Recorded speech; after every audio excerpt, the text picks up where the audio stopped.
In today's video, I'm going to teach you how to add shipping costs on Wix.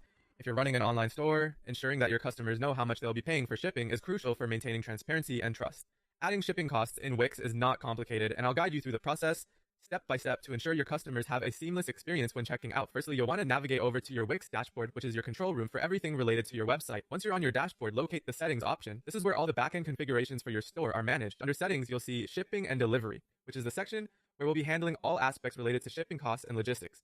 Now, once you are in the shipping and delivery page, you will either be adding a rate to an existing shipment region or creating a new region altogether. If you already have regions set up, you can simply add new rates to those by clicking on Add Rate.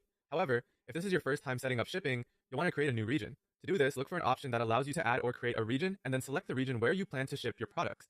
Once you have your region selected, you'll need to choose a shipping method. Wix offers several options here, such as flat rate, rate by weight, and rate by price.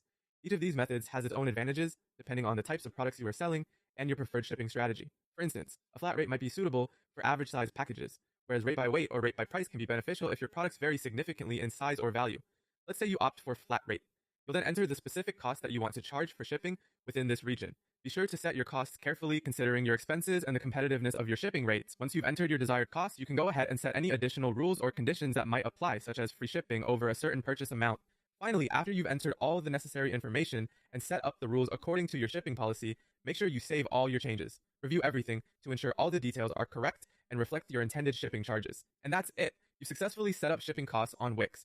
By tailoring this according to your business needs, you provide your customers with a clear understanding of shipping expectations, which goes a long way in building customer satisfaction and loyalty. Thank you for joining me today, and happy shipping!